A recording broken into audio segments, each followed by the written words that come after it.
کیسے تبدیل ہوتی ہے، ان کھجوروں کے اندر مٹھاس کہاں سے آتی ہے، یہ کوئی نہیں بتا سکتا، اگر بتائے گا تو آل محمد کا ماننے والا۔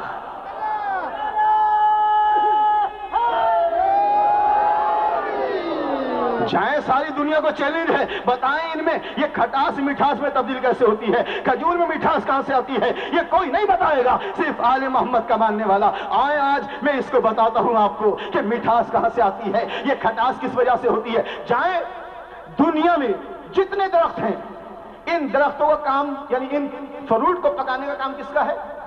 ان فروٹ کو پکانے کا کام ہے سورج کا۔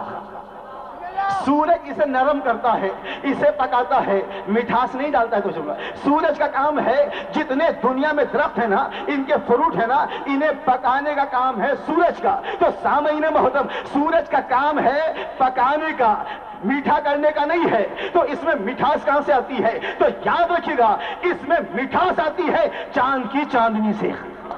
اللہ اکبر۔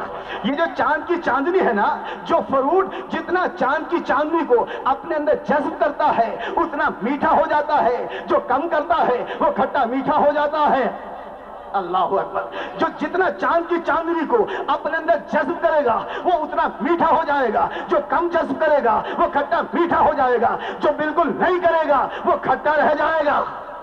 مولا کے چاہنے والوں میں نے جملہ کہہ دیا، یعنی چاند کا کام مٹھاس ڈالنا ہے، سورج کا کام فقط پکانا ہے۔ جب یہ بات آ گئی ہے نا، اب جائیں قرآن کی تفسیریں دیکھیے گا۔ قرآن مجید کی آیت ہے، بسم اللہ الرحمن الرحیم، والشمس وضحاها والقمر اذا تلاها۔ اللہ کہہ رہا ہے مجھے قسم ہے سورج کی اور مجھے قسم ہے چاند کی، جو بغیر فاصلے کے سورج کے پیچھے پیچھے آ رہا ہے۔ اس کی تفسیر دیکھیے گا، اس تفسیر میں رسول اللہ صلی اللہ علیہ وسلم نے کہا، یا علی میں سورج جیسا، تو چاند جیسا۔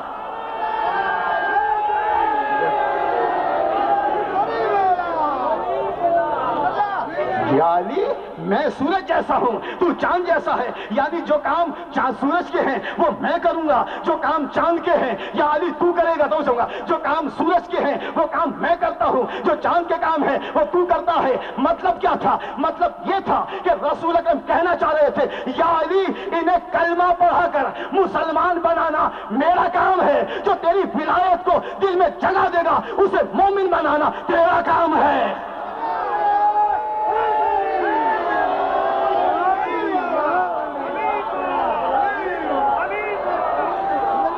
جو تیری ولایت کو دل میں جگہ دے گا، میں نے کہا جو جتنا جذب کرے گا چاندنی کو اتنا میٹھا ہو جائے گا، جو نہیں کرے گا کھٹا میٹھا ہو جائے گا۔ اب آئیں سامعین محترم، بات کو مختصر کر رہا ہوں، مسائل بھی بہت تھوڑے پڑھوں گا۔ جائیں دنیا والوں سے پوچھیں، دنیا والوں بتاؤ آپ کے اور میرے چھٹے امام، امام جعفر صادق علیہ السلام کے پاس ختم کیا میں نے اپنی بات کو۔ ہندوستان کا ایک بہت بڑا حکیم آ گیا، مولا کے ماننے والوں، بہت بڑا حکیم تھا نا، اپنی حکمت میں ناز کر رہا تھا۔ چھٹے امام سے کہنے لگا، فرزند رسول خدا نے آپ کے گھر میں نبوت بھی دی ہے، امامت بھی دی ہے، کیا یہ اچھا ہوتا خدا آپ کے گھر میں حکمت بھی دیتا؟ امام نے کہا کیا تو ہم سے بڑا حکیم ہے؟ کہنے لگا ہاں میں آپ سے بڑا حکیم ہوں۔ مولا کے چاہنے سنو تم، کیا کہا اس نے؟ میں آپ سے بڑا حکیم ہوں۔ جب کہا نا میں آپ سے بڑا حکیم ہوں، امام نے کہا اچھا یہ بتا، اللہ نے تیرا جو ہاتھ ہے نا اس کی ہتھیلی پر یہاں بال نہیں رکھے یہاں رکھے ہیں، بتا یہاں بال کیوں نہیں ہے؟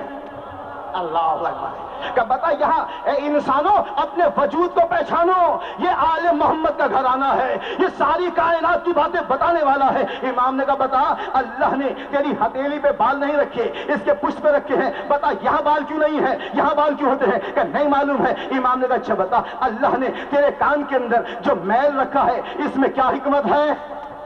اللہ اکبر۔ کہنے لگا نہیں معلوم ہے۔ امام نے کہا یہ بتا اللہ نے تیری آنکھ نہ گول بنائی ہے نہ چورس بنائی ہے، بلکہ جیسے بادام ہوتا ہے ایسے بنائی، بتا ایسے کیوں بنائی ہے؟ کہ نہیں معلوم ہے۔ امام نے کہا یہ بتا اللہ نے تیرے سر کے اوپر جو بال رکھے ہیں اس میں حکمت کیا ہے، اس میں راز کیا ہے؟ کہ نہیں معلوم ہے۔ امام نے کہا یہ بتا اللہ نے تیرے ناک کے اندر جو بال رکھے ہیں اس میں کیا حکمت ہے؟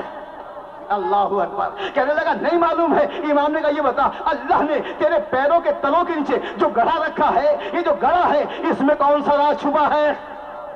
کہنے لگا نہیں معلوم ہے۔ امام نے کہا یہ بتا خدا نے تیری پیشانی پہ بال نہیں رکھے ہیں، یہ پیشانی بالوں سے خالی ہے، بتا اللہ نے یہاں پیشانی بال کیوں نہیں رکھے؟ کہ نہیں معلوم ہے۔ امام نے کہا خدا نے جو تیرے سامنے کے چار دانت ہیں نا، یہ سامنے چار دانت یہاں کیوں رکھے؟ اللہ اکبر، یہ کس حکمت کے تحت اللہ نے تجھے بنایا؟ کہ نہیں معلوم ہے۔ امام نے کہا یہ بتا، پھر اس کے بعد تھوڑے نوکیلے دانت شروع ہو جاتے ہیں، یہ بتا یہ نوکیلے دانت یہاں کیوں رکھے؟ کہ نہیں معلوم ہے۔ امام نے کہا پھر بتا، اس کے بعد دھاڑیں شروع ہو جاتی ہیں، اللہ نے اس طرح سے اسٹرکچر تیرا کیوں بنایا؟ کہ نہیں معلوم ہے۔ ہر بار امام نے کہا بتا یہ کیوں ہے، یہ کیوں ہے، یہ کیوں ہے؟ کہنے لگا نہیں معلوم ہے، نہیں معلوم ہے، نہیں معلوم ہے۔ امام نے کہا پھر بھی کہتا ہے ہم سے بڑا حکیم ہے۔ اللہ پھر بھی کہہ رہا ہے تو ہم سے بڑا حکیم ہے۔ ایک بار حیران ہو کر میرے مولا سے کہا آپ تو ایسے سوال کر رہے ہیں جو کبھی خیالوں میں نہ آئے، یہ تو خیالوں میں بھی باتیں نہیں آتی ہیں، یہ کہاں سے آپ کے پاس علم آیا؟ جب امام سے کہا نا یہ علم کہاں سے آیا، امام نے کہا ہمیں اللہ نے دیا ہے۔ یہ تمام چیزیں آل محمد کو خدا نے دی ہیں۔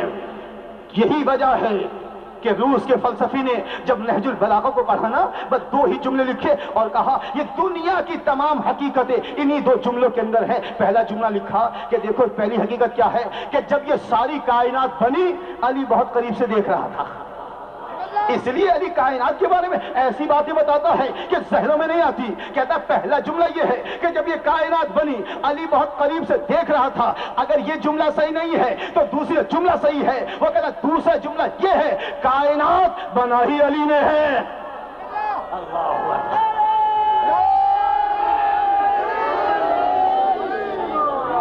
ہاں علی کے چاہنے والوں، آپ ایسے اماموں کے ماننے والے ہو، ہمیں کسی کا غم نہیں ہے۔ ہمیں معلوم ہے، ہمارے اماموں نے بتایا ہے کہ ہماری محبت میں یعنی علی کی محبت میں، آل محمد کی محبت میں مولا نے ہمیں بتا دیا ہے کہ اتنے ظلم کیے جائیں گے اور کوئی دشمنی نہیں ہے۔ اس لیے ہمیں صحیح خدا کی معرفت آل محمد نے کرائی۔ دنیا نے نہ جانے خدا کہاں سے لیا، ہم نے فقط خدا آل محمد سے لیا ہے۔ ہم نے نبی بھی آل محمد سے جن کا واسطہ خدا سے ہے، ہم نے کہیں اور سے نبی نہیں لیا۔ ہمارا نبی وہ نہیں ہے کہ جو بہک جائے، ہمارا نبی بہکے ہوئے کو ہدایت دینے والا ہے۔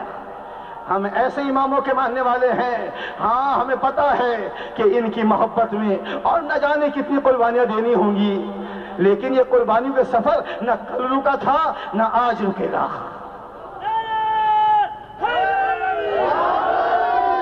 ہم تو یہی دعائیں مانگتے پروردگار ہمیں بھی ان کی صف میں شامل کر دے کہ جو ان کی راہ میں اپنی جانوں کو قربان کرنے والے ہیں۔ اس لیے ہمیں کیا معلوم خدا کس کو کہتے ہیں، خدا کی معرفت ہمیں آل محمد نے کرائی ہے۔ ہاں یہی وجہ ہے کہ جب انسانوں کے ضمیر سو گئے تھے، انسان حیوان بن گیا تھا، اس وقت زہرا کے لال نے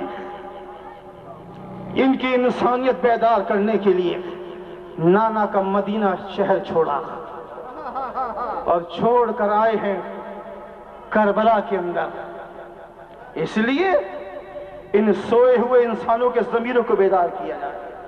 اور میرے مولا حسین نے نکلتے ہوئے یہی جملہ کہا تھا، ان کان دین محمد لم یستقم الا بقتلی، ارے دین محمد نہیں بس سکتا مگر یہ کہ میں حسین ابن علی قتل کر دیا جاؤں۔ فسیوف آؤ، تیروں تلواروں آؤ، حسین کو چھلنی چھلنی کر دو۔ جزاکم ربکم۔ ہاں عزیزو، میرا مولا حسین ننھے علی اصغر کو لایا، عباس جیسے بھائی کو لایا، ہم شکل رسول خدا علی اکبر کو لے کر آ گئے، اس لیے کہ دین اسلام بچانا تھا۔ عزیزو بس مختصر کروں گا، کیسے مسلمان تھے آج تو سمجھ میں آ رہا ہے نا، بیماروں کے اوپر حملے ہو رہے ہیں، زخمیوں کے اوپر حملے ہو رہے ہیں، کل کوئی نہیں سمجھ رہا تھا وہ کیسے مسلمان تھے۔ وہ سید